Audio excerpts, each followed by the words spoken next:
All right, Mitchell Miller with BlazerTV.com. I'm here with senior wide receiver Nick Adams. Nick, it seems like under Austin Brown, you've been able to get some more targets. It just kind of just how the offense works. I mean, how do you feel under Austin in the last few games?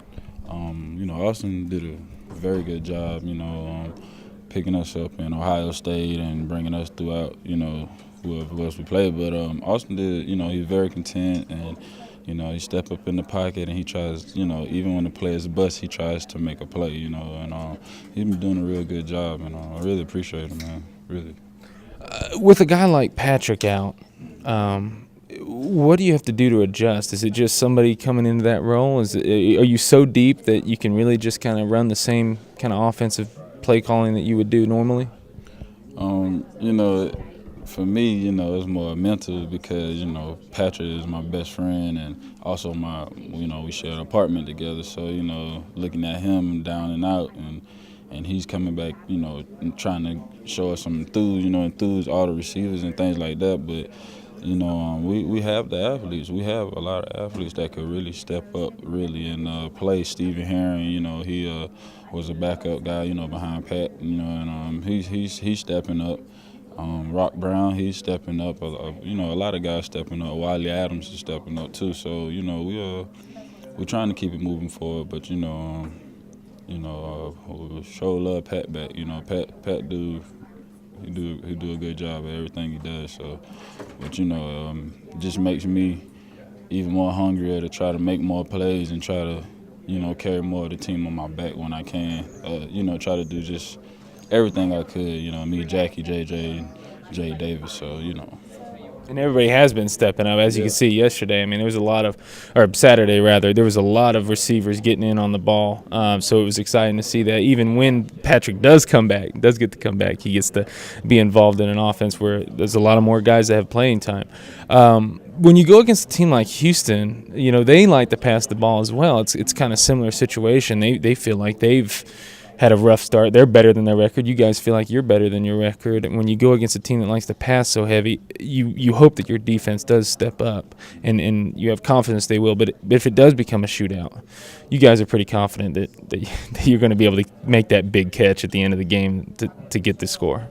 Oh yeah, of course. That's one thing Coach McGee teaches us. Every time we come into a game, it's going to be a shootout, regardless of anything. So, with the training that we had over the summer, I mean, like we trained something harder than I've ever trained ever before. I've never been, a part of a program to train so hard. But, as you can tell, a lot of us are, we try to stay healthy. We staying pretty healthy, and we don't really get too so tired as we was last year. So when we do get tired, we got people who will sub in for us. But we love playing shootouts. That's the name of the game. Even when Coach McGee was at Arkansas, it's been like 6-7 games when they were down by double digits in the fourth quarter, and they turned them out. They won at least.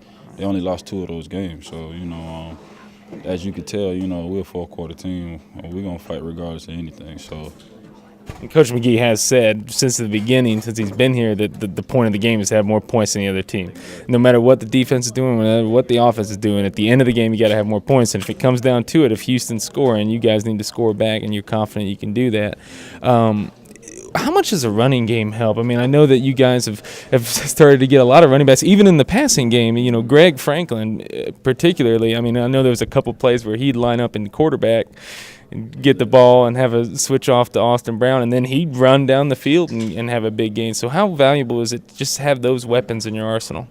Mixing it up a lot, mixing them up, creating mismatches. Greg Franklin is a pretty fast guy, so you put him against a bigger player, probably more muscular or something like that. But, it usually be a little slower than he is. So it gives him an advantage to, outwit the defender and just take off down the sideline if he have to. So, by doing everything that we're doing now, we're just mixing it up. And, by having that running game, it's opening up the passing lanes also. So, if you keep running and pounding, eventually there's only 2 things you could do. You can either let us keep pounding, or you can put extra people in the box or put some bigger guys in, to try to stuff the run. So that gives us leeway of more, throwing the ball. So, as you could tell on my touchdown last week, we kept one receiver in and we just ran with 3 tight ends and we just kept pounding the ball. And the thing about Coach McGee is he's so intelligent, you know, and they were watching that in the box, and then watching my corner, he kept slicing inside, and the safety wasn't getting out the hash as much, so they just threw me a fade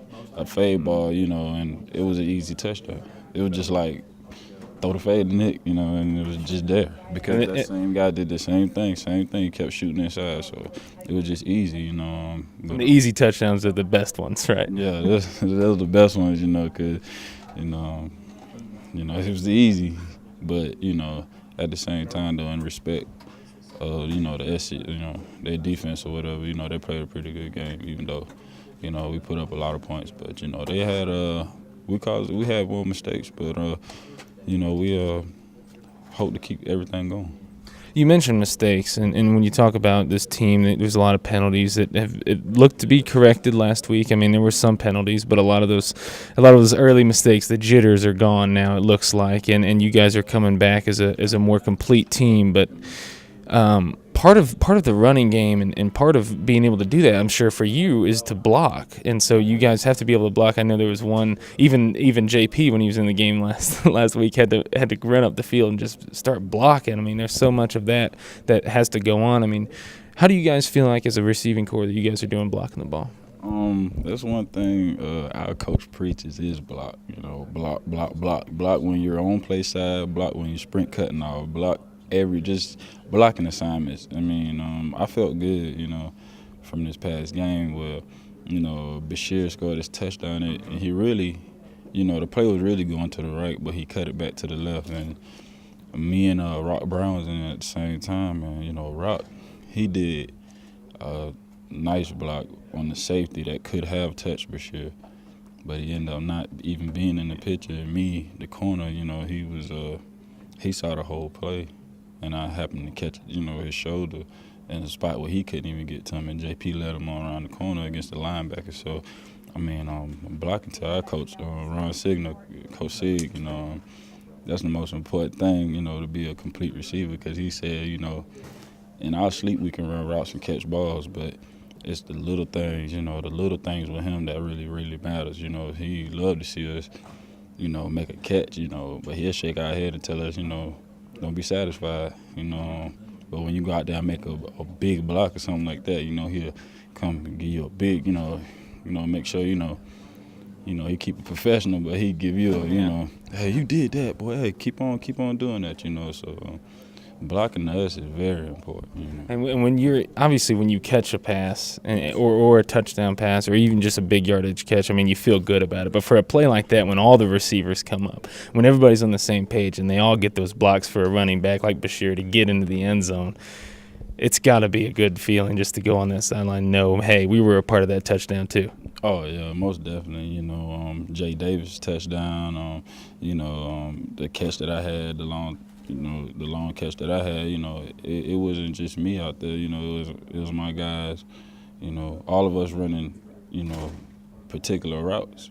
And it was just a read by the quarterback. He threw it right in there just like I was supposed to be. So all the big plays, and, you know, when we all contribute, you know, we all feel like, man, everything we doing is working, man. And it makes us work even harder. So, you know, we just took it one quarter at a time. We had a plan each quarter, and we just execute every plan we had. Well, we'll be looking for that plan to come to fruition this Saturday against Houston, the Houston Cougars, the second Conference USA game for the UAB Blazers.